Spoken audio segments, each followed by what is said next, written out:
हाय। आज की वीडियो से अपन सर्कल चैप्टर स्टार्ट करेंगे। ये एनसीईआरटी किताब का जो सीबीएसई बोर्ड है उसका एक चैप्टर 10 है सर्कल। तो आज की वीडियो में पूरा आपको सर्कल के बारे में बताऊंगा कि कैसा होता है सर्कल में, क्या क्या चीज़ अपन पढ़ाई करेंगे और क्या क्या चीज़ मैं कराऊंगा। तो मैं आपको सबसे पहले एक चीज़ बता देता हूँ कि सर्कल बड़ा इंपॉर्टेंट चैप्टर भी है, क्योंकि हो सकता है इससे बहुत सारे क्वेश्चन आए सीबीएसई बोर्ड में।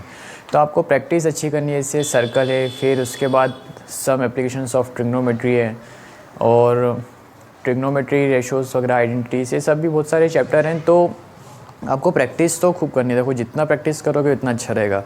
अब मैं बात करता हूँ सर्कल्स की। तो सर्कल्स अपन स्टार्ट करेंगे पूरा बेसिक से। मैं आपको एक एक चीज़ कराऊंगा कि सर्कल क्या होता है, कैसे क्या होता है। अभी जैसे आप पीछे बोर्ड पे देख रहे होंगे कि टेंजेंट और सेकेंड क्या होता है, तो ये चीज़ बताऊंगा। फिर उसके बाद कुछ जैसे थ्योरम्स हैं वो सब चीज़ें। फिर उसके बाद अपन सब एक्सरसाइज में जितने क्वेश्चंस हैं तो ये चीज़ें अपन सॉल्व करते जाएंगे डे बाय डे। और इस प्लेलिस्ट, एक अलग प्लेलिस्ट बनेगी सर्कल की, तो मैं उसमें सारी वीडियोस धीरे धीरे करके ऐड करते जाऊंगा। सो मेक श्योर आप उस प्लेलिस्ट को बुकमार्क जरूर कर लेना, ताकि जब भी मैं वीडियो डालूँ तो आपको वो वीडियो मिल जाए, ठीक है। तो सबसे पहले मैं स्टार्ट करता हूँ। जैसे क्लास 9th में भी पढ़ा होगा आपने सर्कल चैप्टर। तो देखो अभी मैं थोड़ा सा बेसिक बताता हूँ, फिर उसके बाद अपन स्टेप बाय स्टेप बिल्कुल धीरे धीरे आगे बढ़ेंगे, ठीक है। अब देखो सर्कल में सबसे पहली बात, सर्कल होता क्या है। देखो सर्कल में जैसे ये चीज़ है, ये गोला, बस ये अगर मैं एक राउंड शेप में बना दूंगा तो ये सर्कल हो जाएगा, ठीक है। ये सर्कल है। अब सर्कल का एक सेंटर भी होता है। तो सेंटर से नाम से ही समझ आ रहा है कि सर्कल है तो उसका कुछ सेंटर होगा, और सेंटर होगा तो उस गोल घेरे के जो बीचों बीच होगा वो सेंटर होगा, है ना। तो वो सेंटर, ये देखो ये सी सेंटर है।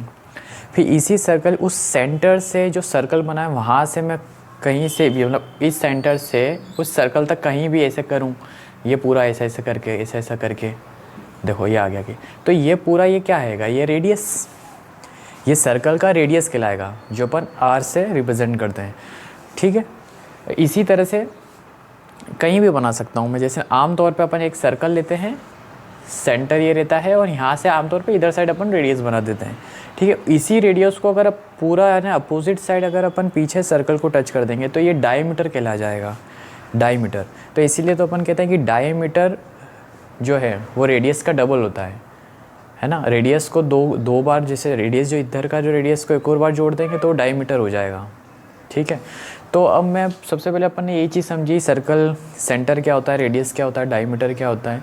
अब अपन मैं आगे आपको एक चीज़ बताता हूँ कि एक सर्कल जो है, सर्कल के से लगी हुई अपन ने अगर एक लाइन ड्रॉ करी सर्कल को टच करते हुए, तो उसे क्या कहते हैं। तो सबसे पहले उसको मैं डेफिनेशन से समझाता हूँ। देखो सबसे पहले टेंजेंट की डेफिनेशन क्या कहना चाहता है। A tangent to a circle, एक सेकेंड ये हटा देता हूँ मैं। A tangent to a circle is a line that intersects the circle in exactly one point.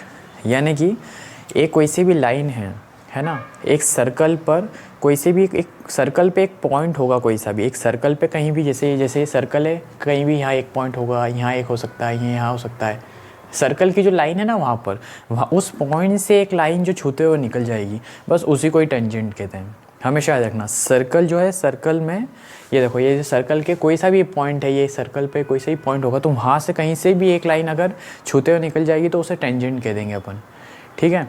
और एक सर्कल पे कितनी भी टेंजेंट हो सकती है, इनफाइनेटली, ठीक है। तो एक शायद एक्सरसाइज में एक ऑब्जेक्टिव भी है, और ये बोर्ड में किसी भी एग्ज़ाम में अपने आपकी जो 10th बोर्ड है उसमें आ भी सकता है इससे ऑब्जेक्टिव टाइप क्वेश्चन में, कि भाई एक सर्कल पर कितनी टेंजेंट ड्रॉ कर सकते हैं। तो इसका आंसर होगा इनफाइनेटली, क्योंकि एक सर्कल है, बहुत सारे पॉइंट हो सकते हैं, इनफाइनाइट पॉइंट हो सकते हैं ना एक सर्कल पर, तो कितने भी अपन खींच सकते हैं, है ना, ठीक है। फर्स्ट अपने टेंजेंट की डेफिनेशन क्लियर है। अब एक बार फिर से पढ़ लो आप इस डेफिनेशन को। A tangent to a circle is a line that intersects the circle in exactly one point. देखो एग्जैक्टली वन पॉइंट पे एक लाइन इंटरसेक्ट कर रही है उस सर्कल पर, बस ये डेफिनेशन का मतलब है, ठीक है। तो हमेशा याद रखना है इस डेफिनेशन को। वैसे ज़रूरत कहीं पड़ेगी नहीं, लेकिन समझ के याद करोगे तो बिल्कुल याद हो जाएगी, ठीक है। अब अपन सेकंड क्या होता है। सेकंड बस टेंजेंट से ही डेफिनेशन है। अगर वही जो अपन ने टेंजेंट जो अपन ने लाइन ड्रॉ करी ना वो सर्कल के अंदर कर दो, यानी सर्कल को दो पॉइंट को छूते हुए अगर वो निकल रही है तो वो सेकंड कहलाएगा।